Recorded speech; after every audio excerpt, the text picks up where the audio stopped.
Hello, good morning. This is Matt Dickens from the Governor's Committee on People with Disabilities.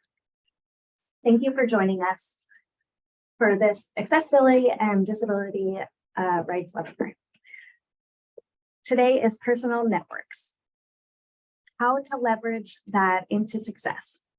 And we invite Jennifer Vincent from Texas Parent to Parent to share this exciting information with all of you.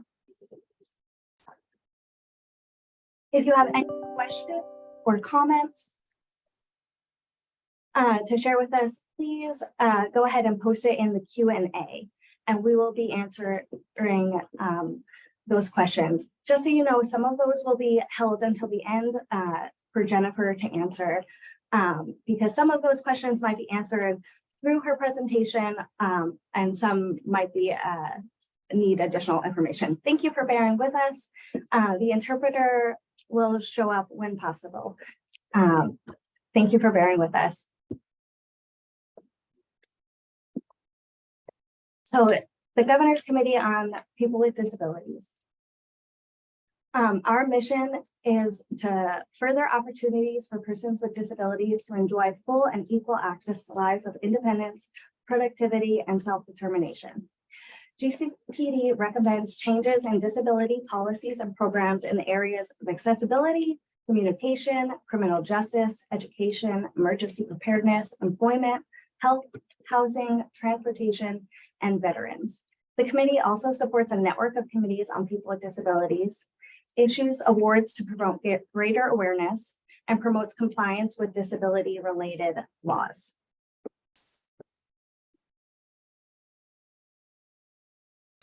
So now we're ready to turn it over to Jennifer, who will start discussing about personal networks.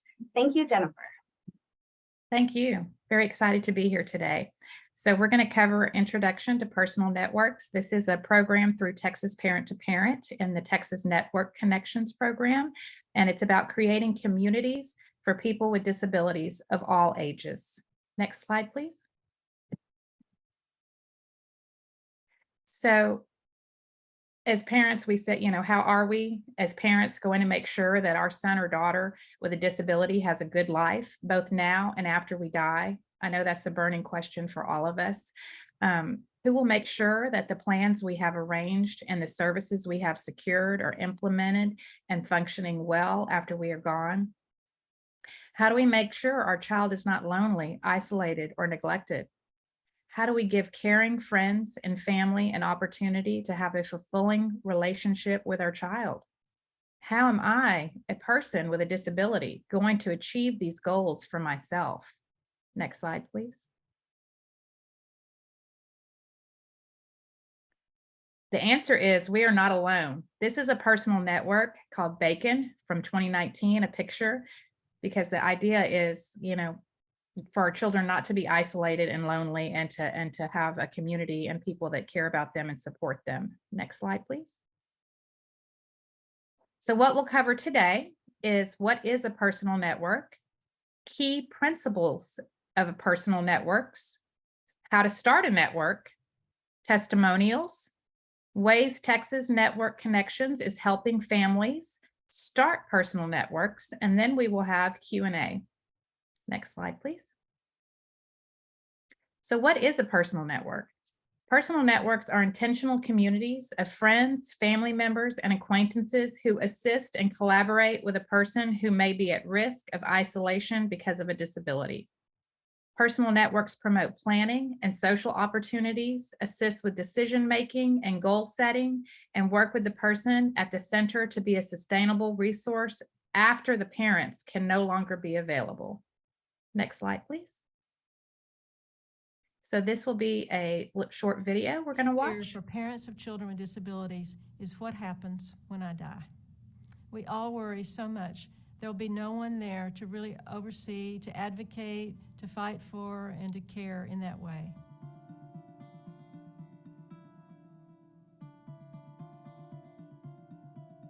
We all build networks informally through life, but sometimes a person with a disability has a hard time building their own community. And so this is the intention of working toward building that community. We realized that it was really hard for us to figure everything out on our own. Having a child with a disability is tough in itself, but planning everything that's supposed to happen with her and to her is overwhelming sometimes. We're wired for connection as humans, and I worry about his ability to get out there in the world and have enough people around him of his own choosing. Because parents are by and large doing it all themselves, that means that the kids are around their parents an awful lot.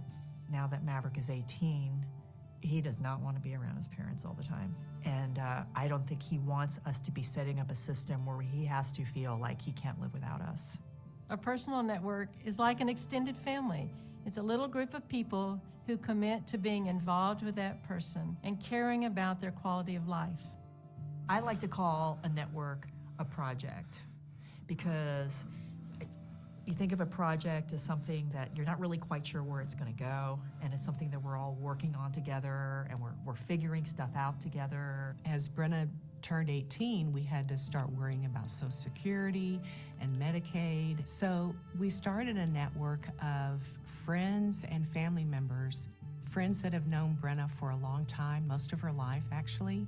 It was a big leap of faith for me and Steve to make that first step to invite people into our lives to be thinking about Maverick in a meaningful way. The hardest thing about starting a network is the courage to ask other people to help. In our society, nobody wants to think they can't take care of everything in their own life. Starting a network for us was pretty hard, especially more so for my husband than myself, because he did not want to ask people for help or to take their time with us or to even learn all the things that they needed to learn about Brenna in order to help her later on in life. It took me a couple of years to get to where I was going to do that ask of inviting people to come into our home to help. That was terrifying. I think what we all have in common is that tension as a parent between wanting to help and letting go. Who would we talk to? I mean, trying to figure out what friend would be best. Would they say yes? Would they say no? You have to prepare for the possibility that someone will say no. And if they say no, you don't take it personally. You say, oh, they're too busy right now, but maybe they'll find another way to be in my child's life. Over the course of the last several years, the conversation has become a little heavier. We've started to have conversations about what happens when parents aren't here anymore. We want to make sure she has a network of friends and family that know all about her, knows her likes and dislikes, knows about her medical history, knows about her financial situation. So if something were to happen to us, they can pick up and take care of Brenna for us when we're gone. You think this is such a big imposition, why would anybody want to join a network? But they discover that they gain so much from being in a network. They learn about that person at the center. They become friends with the other people in the network. It gives them a sense of purpose, of commitment.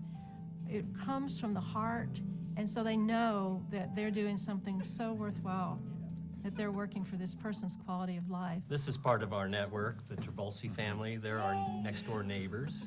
When they told us what the personal network was and asked us to be a part of it, we immediately said yes. We've been learning about lots of different aspects of your life, Maverick, right? And all the different components, from healthcare to school to, wheelchairs and equipment. It's been a really easy, natural way to deepen relationships with people that we already had relationships with. What I've said and continue to believe is that it's really about how to build community and be together. So a personal network is a tool, a method of really replacing that deep care that a parent has. Knowing that we have a network in place, that she has a job, that she's happy, that part of things that we've planned out are going very well. Maverick's 18 now, and when I think about a network, and when I think about Maverick's good life, I always think about this picture of these old men who are just friends and living their lives together, and that's what I see. That's what I see for Maverick. That's what makes me really hopeful. So this is a win-win. It's really good for the person at the center. It brings peace of mind and support for the family, and it creates a new avenue of fun, of commitment, of joy for the members of the network. Go to the Texas Parent to Parent website, click on Pathways to Adulthood, and find tools, ideas, links, concepts to help you plan for a good life for your child after graduation. Next slide, please. The key principles of personal networks are relationships are the key to a good life and the foundation of all networks.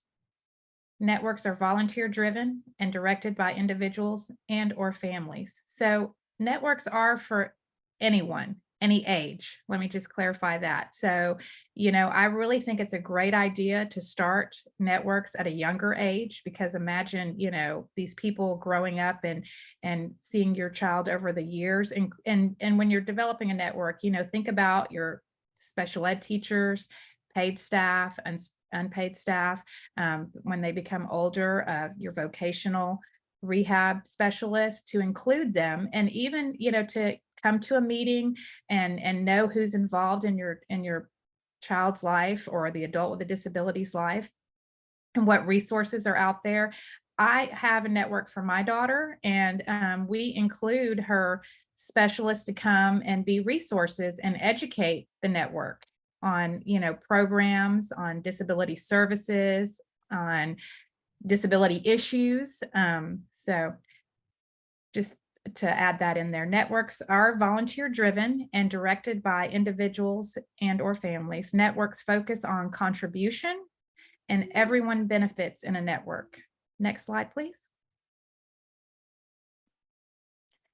Relationships are the foundation of all personal networks. And this is just some pictures of people in networks. And we think of ourselves and we develop relationships naturally and easier than, but a person with a disability, unfortunately, we often hear about the isolation and the loneliness and the lack of community support. So this is just helping that along, that, for them to develop those relationships in their community. Next slide, please.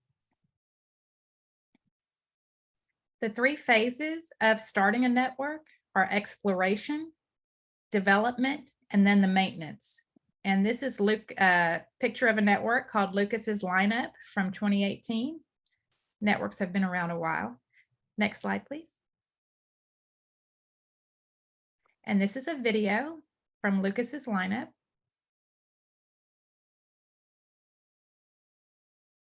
I believe it's a video. Is it going to play? There we go. Hi, my name is Casey, and this is Lucas. Mwah. Lucas is 8, and at age 3, he was diagnosed with a very rare genetic syndrome called, Tatten-Brown-Raman syndrome. At the moment, there's roughly 300 in the world diagnosed.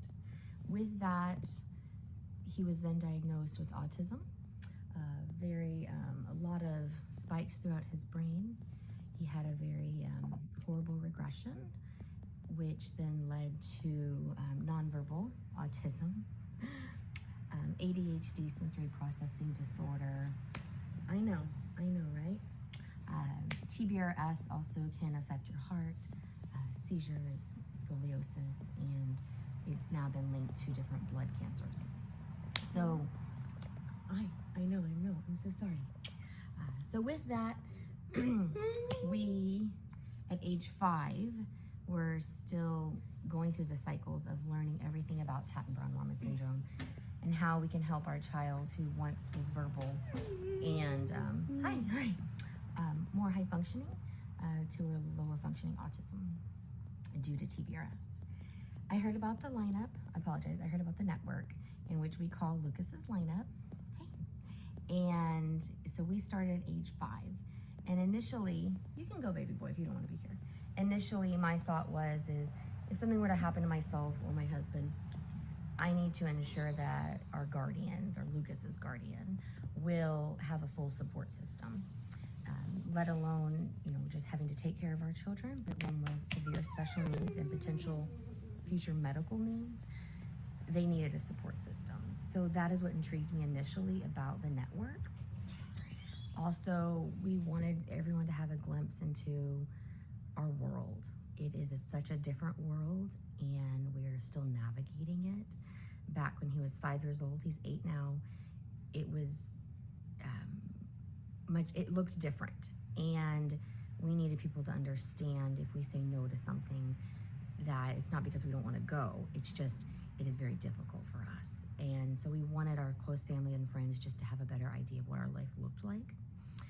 And then later I thought that the network would be good for Lucas to have his own circle of friends. What I have realized later, as we have continued our network, is it's good for Lucas now, even though he might not necessarily understand why we're meeting. He knows his favorite people, every quarter we're coming together and he gets to see them.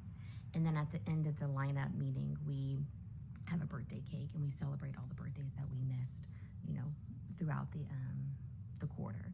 And he loves doing that, loves the singing of the birthday song and eating cake. It's his favorite thing in the world to do. So he loves that. And so it's already become wonderful for him. And then for all of our loved ones to understand us better, to understand our life, I personally have been able to release a bit of control and ask others for help, which is very difficult for me to do. And I've been able to lean on those in the lineup, and now they have a better idea and understanding when I'm asking for help, I truly need it. And so it's been wonderful for us. And so it was pretty exciting when we started that Lucas was the first, or the youngest, I should say, to have a network in Texas. So it's pretty neat. We're still going strong, 3 years, and it's great. So I just want to thank y'all so much. Have y'all have a wonderful conference, and appreciate the time, and y'all have a wonderful day. Thank you. Next slide, please.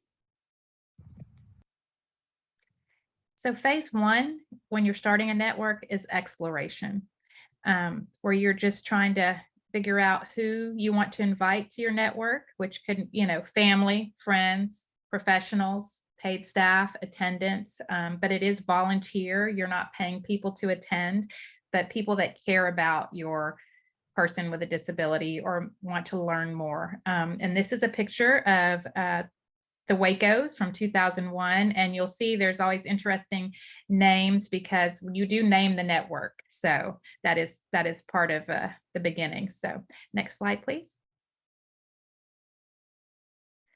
So what do you explore? Why do you start a network? Who will you invite? What do I want the network to accomplish? How big should the network be? What are my hopes for my daughter's future? What scares me about my son's future? What are my apprehensions about starting a network? What excites me about starting a network? What else? These are questions that you think about, and they're all valid, and they're all very important questions. But these are the big things. And then the other thing is, what is important to the person at the center? So one of the important things when you're exploring is to think about the family's vision and dreams for their child or loved ones, and then the person at the center, the person with the disability, what do they want to accomplish? Whether that be, work or college, and then what supports do they need? And that's where the personal network comes in as well. Next slide, please. So phase two is the development, which is the invitation meeting, and then the following network meetings. And this is a picture of Snapshots from 2014, which is a network. And so the invitation meeting is where you invite people into your home. You create a list of who might be interested, and then you would invite them and tell them about what Personal Networks is, tell them about what your goals are, what you're wanting to accomplish, and why you're wanting to have a network. And then once you do that, then then you give them time to process it, and then come back later and ask them, who is interested in actually committing, because it is a commitment to be a part of this person's lives. And then you meet every 3 to 4 months and have a meeting and have an educational piece and make it fun, learn about the person at the center, and about their disability and what supports they need. Next slide, please. So this is a picture of invitation meeting from MavMen in 2010. And you guys saw Denise and Maverick in a video before. Next slide, please. So what do we ask of members, of network members, people that you invite? The number one thing is that they care about the person at the center and his or her family. So you're not only supporting the person with a disability, but you're supporting the family, because it is a lot on parents, especially when we are caregivers 24 hours a day and trying to make every decision for our loved one. So you're caring about them. That's a big key. You're building relationships with each other in the network. So the other thing is, for people, when you develop your network, we all have people in our lives, and our child with a disability or adult with a disability has people in their lives that they are connected with, but they might not know each other, right? So this is a way for them also to get to know each other and become connected, so they can all figure out how to help that person at the center. You make time to meet for about 2 hours, 3 to 4 times per year, and more often if a need arises. Serving in a network organization role, such as a facilitator, a meeting organizer, or a scribe. So when you have your network meetings and in the initial phase, you are assigning roles, or I say assigning, people are, you're letting them know what roles are available, and then they choose what their strengths are, because we all have strengths and abilities. So, and then they can say, I'll take on this role. And the key is for the parents not to take on these roles, but for other network members. So that way the parents can step back, because the key is to develop a support system for the person at the center long-term. And you're willing to learn about the person at center's interest, disability services, and supports. And, like I said before, one of the things is, your disability services and your support people, maybe they won't be a part of the network that attends every meeting, but they could be a resource to the network. So they could come in and know who the network members are and present on what services they provide and how they help the person with a disability. And then the network could know that that is a resource to them for the person if needed, and when needed for the person at center. Network members, the key is to ensure that the network keeps meeting. Even when you don't know why you're meeting, you're still meeting, because you're building those relationships. And you work with a group to replace yourself if you have to leave the network. So, if life gets crazy for you, something happens, and you're just no longer able to serve in your role, you don't want to just abandon the network and the person at the center. You want to find a replacement for yourself. So we do ask network members to do that as well. Next slide, please. Invitation. Is it easy? Sure, right? I have to say personally, that was the hardest thing for me to start to think about. Who am I going to invite to my home to share information about my daughter, to share about behaviors or things that, that I don't always share publicly, right? But they need to know. They need to know the hard stuff too, not just the easy stuff, in order to support the person with a disability. So the invitation is not always easy, but I promise you, once you get past that hump, it's like this huge relief is off your shoulders. It just makes your life so much easier. Next slide, please. And like I said, or is it hard? Asking is the number one challenge to starting a network. So just remember that. But once you get past that hump, life gets better. Next slide, please. Network meetings. The journey begins. Blake's Buddies 2021. And that's just, and you can see these pictures here. But one thing I like to add is, since COVID, right, we were doing these Zoom meetings. And one thing is I do a lot of hybrid meetings where some people are in person, but then you have family members or people that care about your loved one that may not live in the state, but they can join the meetings via Zoom. Or you could just do meetings via Zoom if you choose to. It doesn't have to always be in person. So that's a great thing. Wanted to add that in there. Next slide. And this is a video from Blake's moms from her group, Blake's Buddies 2021.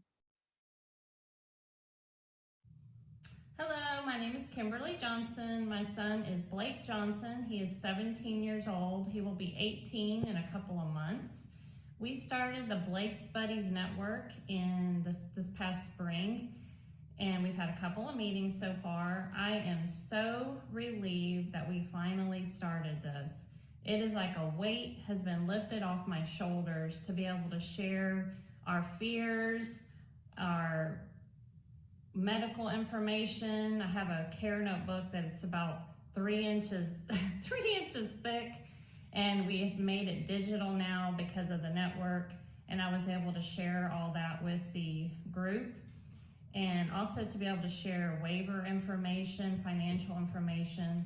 So just so my husband and I aren't the holders of all this information. So it feels really good to have it out where other people can explore and understand what we're going through and all the changes that he's going through.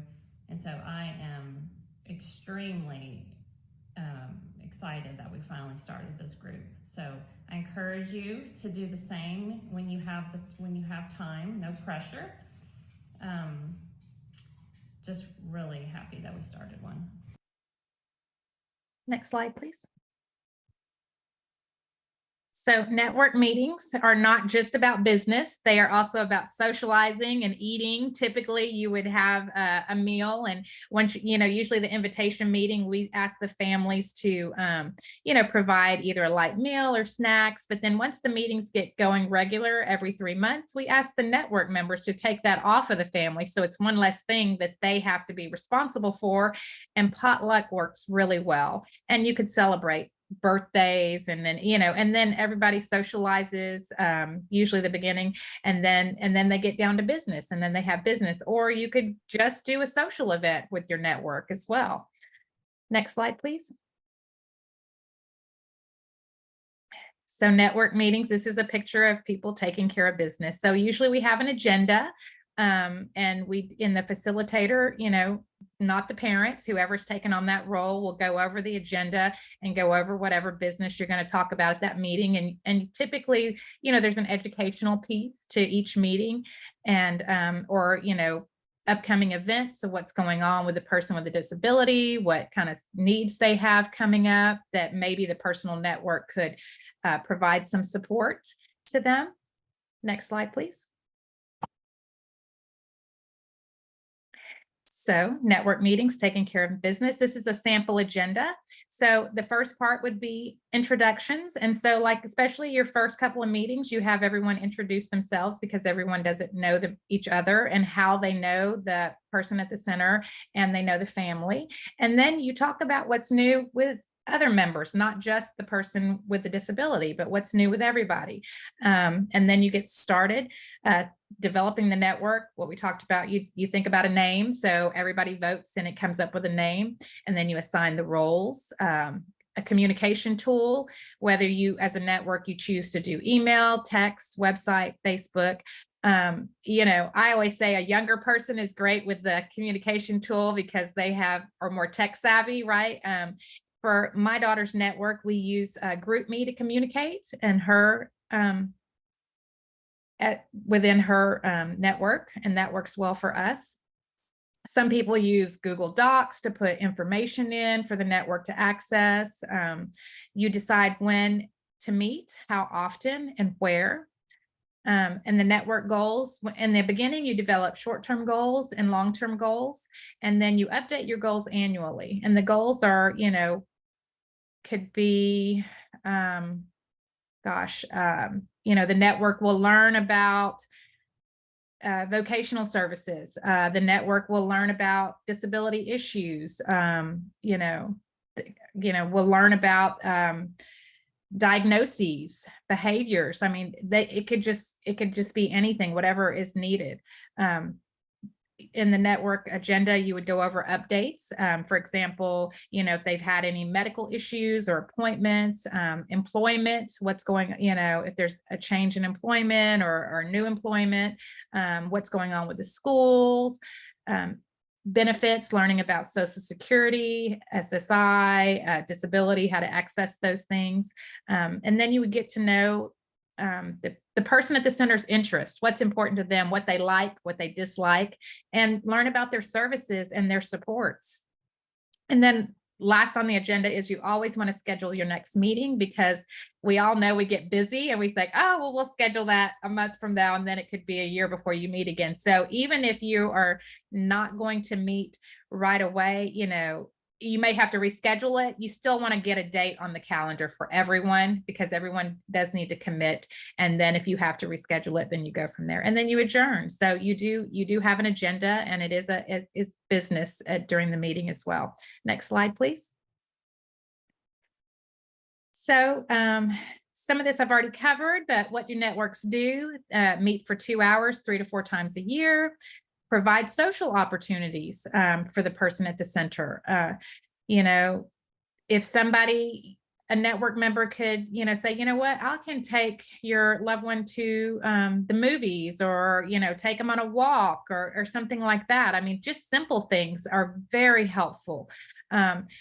Help the person at the center to identify and articulate his or her needs from this network. So, because all of our children are different. Every person with a disability is different, but they all have, ways to articulate their needs. And we need to know what's important to them. And we need to make sure that during the network, everybody understands that it is about the person at the center.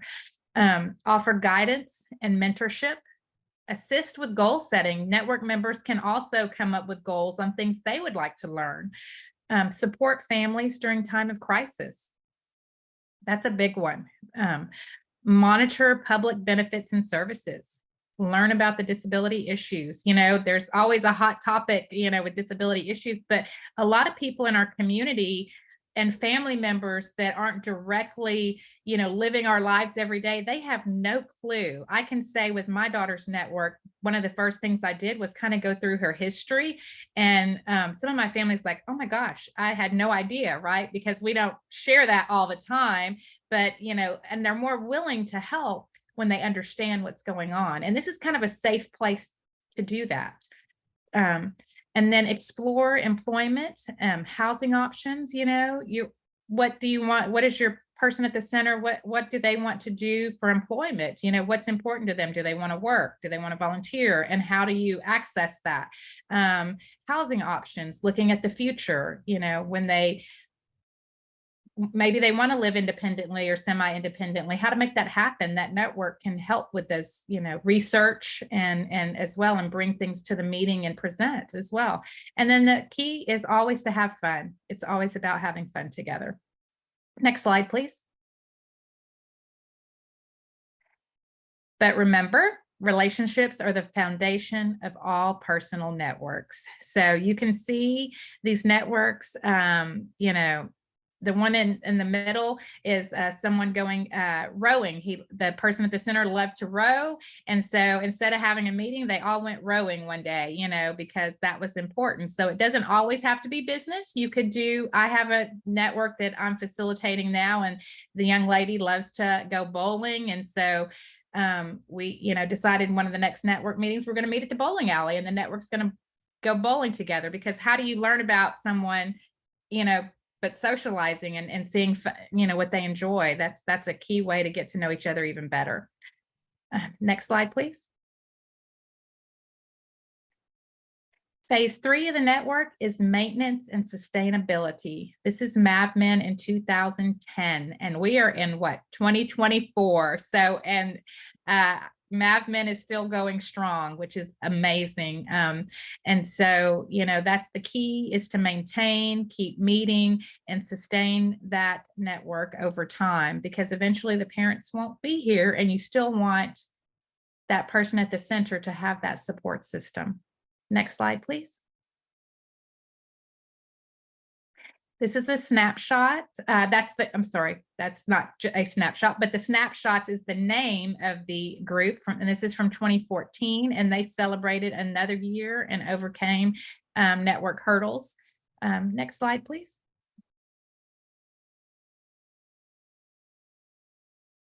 And this is just for Jacqueline. And we have a lot of pictures because we want to show that networks do, work. So this is, a picture from 2015, and then another picture from 2019 where they're still meeting years later, going strong. Next slide, please. And the Wacos take charge in 2018. And if I'm not mistaken, this picture is, the family was going to go out of town. So they were going to, the parents were going to go out of town. They were going to cancel the meeting. And then the network members said, no, we don't need you here. We'll have the meeting without you, which is ideal, right? That's the whole goal, is to be able, to sustain without parents being there. Next slide, please. The Cavern Club keeps on rocking. Cavern Club 2008. As you can see, they have a good time in their network meetings. Next slide, please. So Texas Network Connections is helping families and self-advocates start personal networks. Texas Parent to Parent has network facilitation services. So we have facilitators who are paid facilitators, but currently there are grants that Texas Parent to Parent has that is covering the facilitation services. Facilitator will help a parent develop a work plan, and the person at the center develop a work plan and go over, their goals, their services and supports, create an invitation lists and invites, and help them start a meeting, which would include an invitation meeting and then the first 2 meetings, and then they follow up a year later to see how the network's carrying on their own. And they also have transition action groups and monthly Zoom visits, Q&As, facilitator recruitment and trainings. We are looking for new facilitators, so if anyone is interested, they can contact us as well if they want to become a facilitator for a personal network. Next slide, please.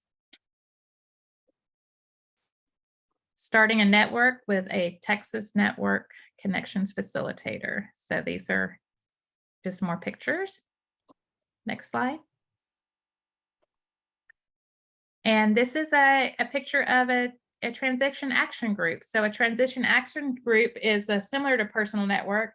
I mean, you could start a personal network through a transaction group. So it's basically a group of people that either have similar goals or maybe different goals, but they meet regularly on Zoom or in person, depending on where they live.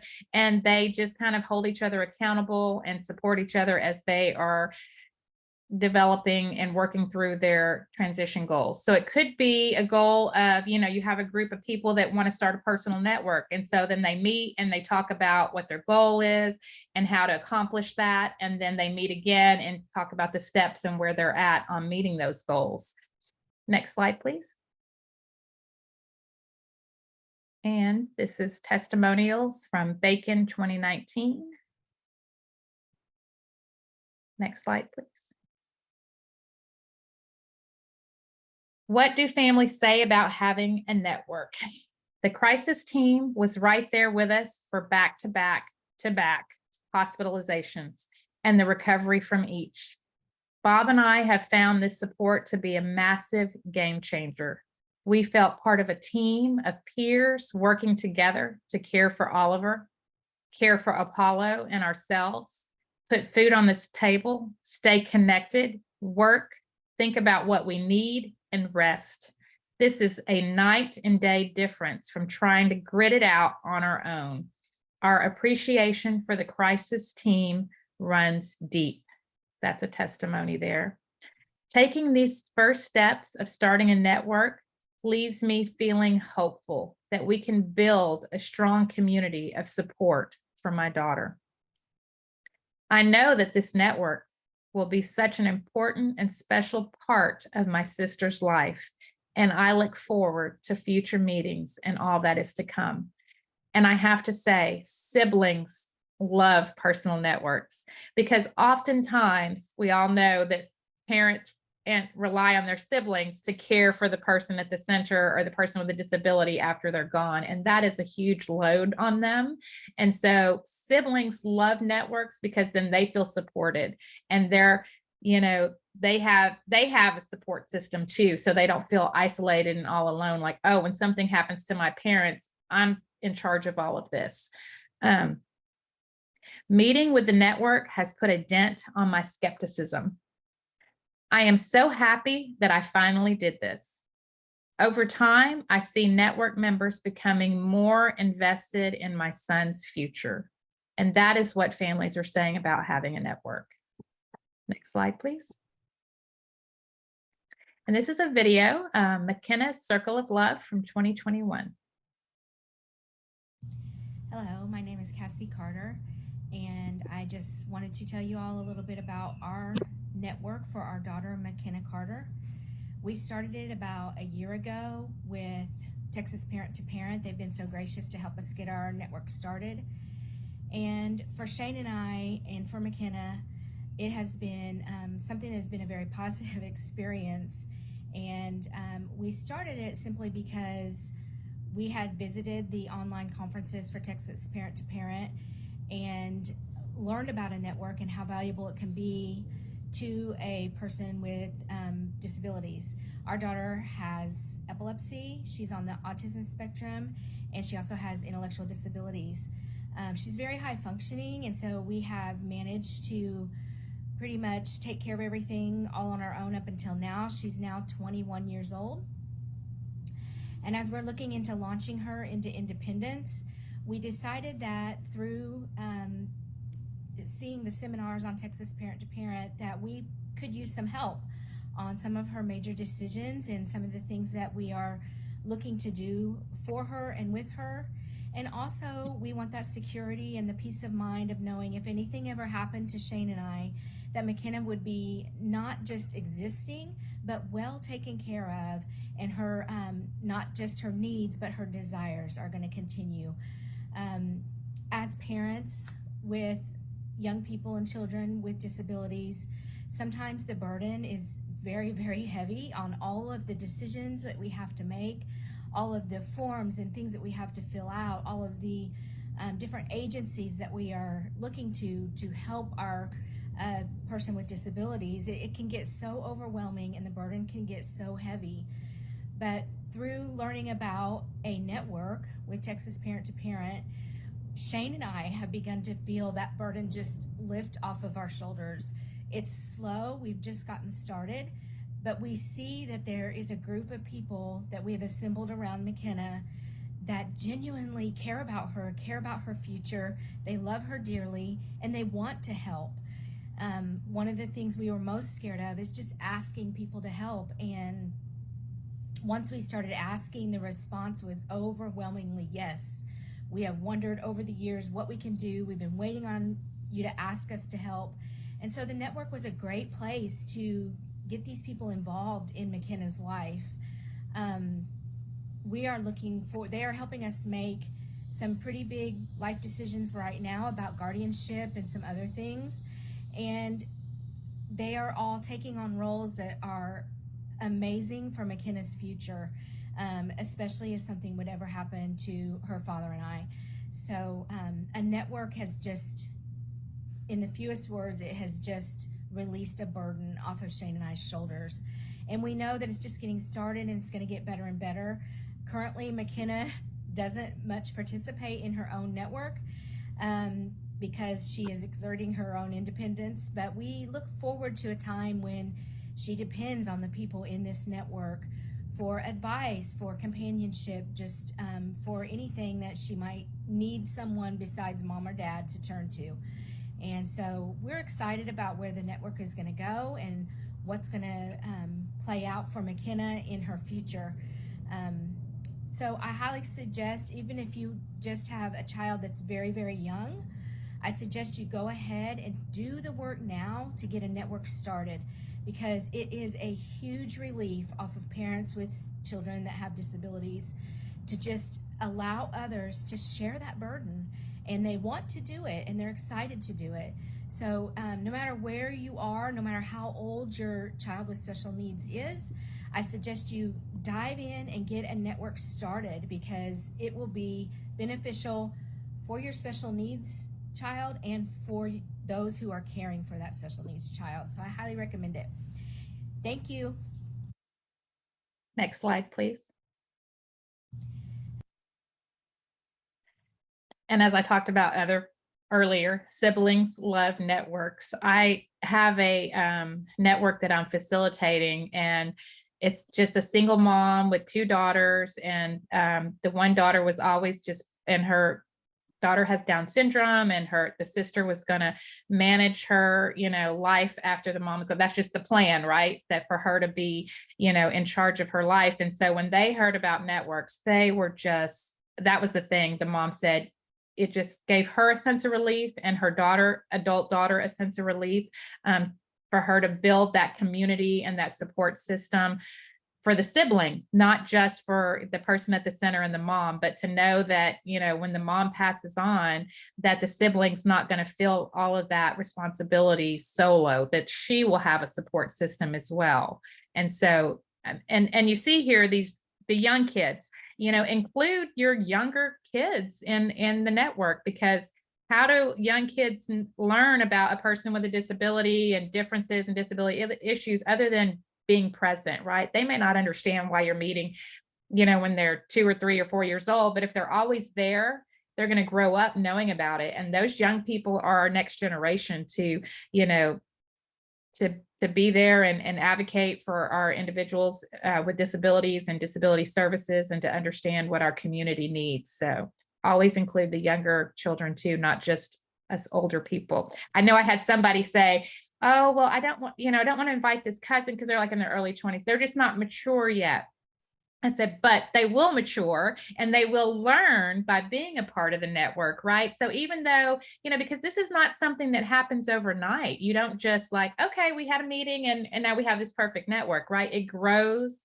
I mean, we all grow over time and make progress. So that's just something to remember when you're thinking about who to invite to. Don't be like, I don't want to invite this person because they don't understand my child's disability, or they don't understand disability issues. Well, you know what? They don't, but this is a place where they may start to understand more. So this is a great place to invite those people that you normally don't talk about things with because they don't get it, right? So this is a safe place for that as well. Next slide, please. What do network members say about being part of a network? It's a great way to put our minds together and think about someone we all care about. It's given me a really clear way to be a part of his life and support his family. I wanted to support my best friend with her younger brother. We always know that there's going to be a group of people there for her. It felt like an honor to be asked to be included in the network.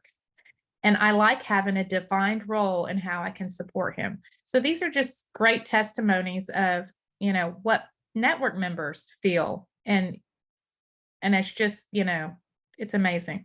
Next slide, please.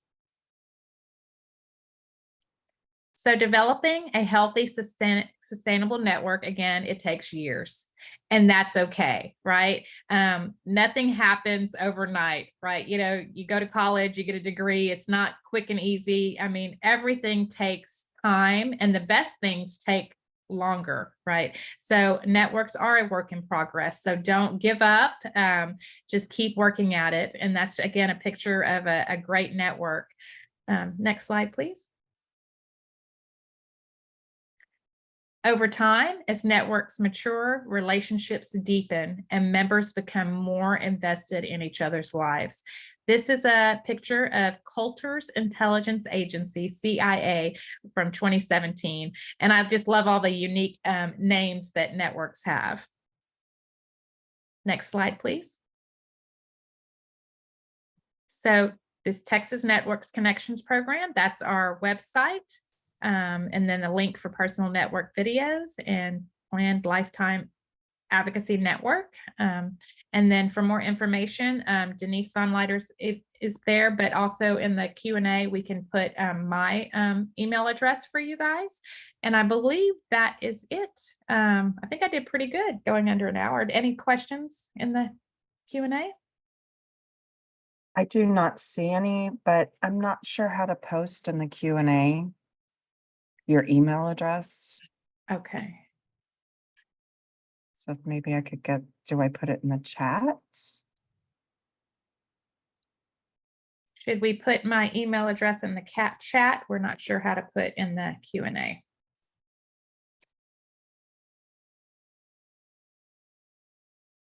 Yeah.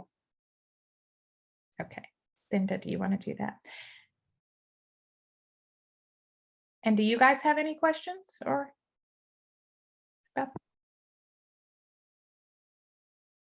Yes, I actually do have a question. I was wondering, do you have any network individuals that you want to involve that have already been part of other networks for their own children? Like if they're already involved with a network, should I invite somebody to be part of a network? Can they be part of two networks? Do those networks coincide? Do they overlap? How does that work?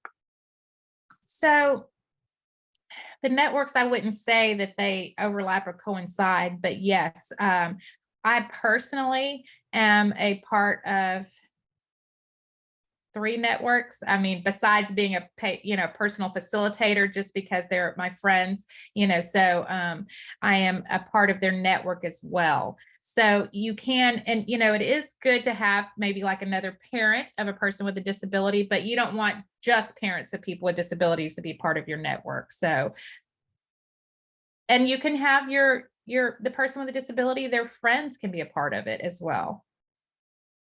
So did I answer your question? Yes, you did. Another question, excuse me, that I had was, if a family is interested in getting people who are professionals to be involved with their network, like let's say VR counselors or teachers, and understanding that they are only in that person at center's life temporarily, right? Only while school is in session or whatever, or the VR case is closed, then they're not their counselor or they're not their teacher anymore.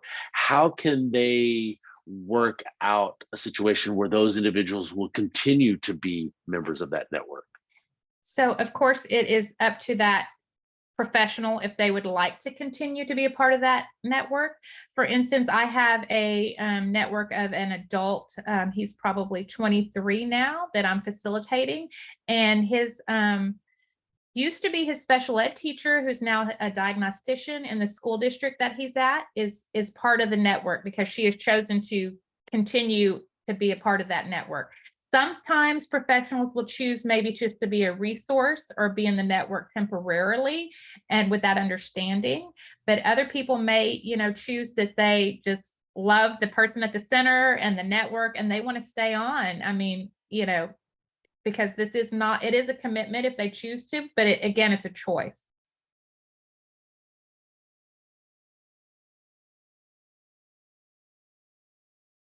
I do have a few more questions if we have Absolutely. time, but we do. Yeah. So great. Another question that I had was, this network, I mean, obviously we see a lot of benefit for a lot of different types of disabilities. I was specifically thinking about a deaf individual who's in the network. I mean, obviously there will be some communication barriers with some other network members. Do you have any suggestions how to ensure that all members will be able to communicate with the person at center? I think in that situation, it's one of those where you think outside the box. So it depends on the individual that's deaf, if they rely specifically on sign language, if you would have an interpreter, or if you would do something written. And I do have a personal network that I'm working with that the person uses sign language, and they're actually working on the network learning sign language. So, as one of their goals to be able to better communicate. Right. I think that's definitely important, because I think if we can expose children to various social communications, not just in sign, but other methods of communication, it will really help them in their, intelligibility when they go into a job place or different situations and meeting different individuals. To have that practice within the network really can help develop their social skills. So I think that's a great opportunity. Absolutely. And I will say, a lot of times with individuals that don't communicate verbally, maybe it's, they use an augmentative communication device, or they just have different ways of communicating, including behaviors, right? We all know behaviors is communication. So a lot of times a goal will be to learn how the individual communicates, how that individual with a disability communicates their needs, their wants, etc.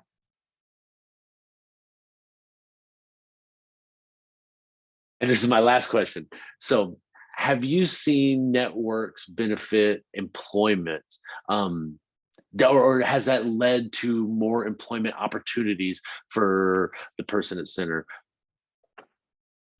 I have to say that the short time that I have been doing networks, we have not had specific employment in the networks that I've been involved in. But one of the networks that I am working with, that is one of the goals, is employment, and a supportive employment person, I guess you would say, that works in that capacity is a part of the network. So, and that is one of the goals that they are working on, is to figure out how to help the individual with a disability find and hold a job. And that is a discussion in the network.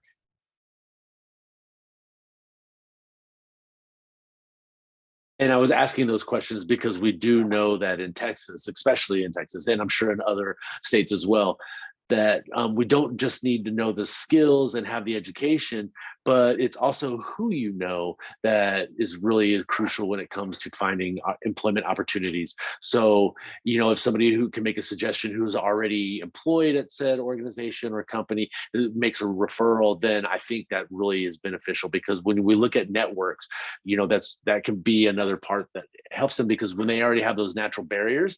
And so this is a good opportunity for them to alleviate that barrier and work within their networks for those various employment opportunities.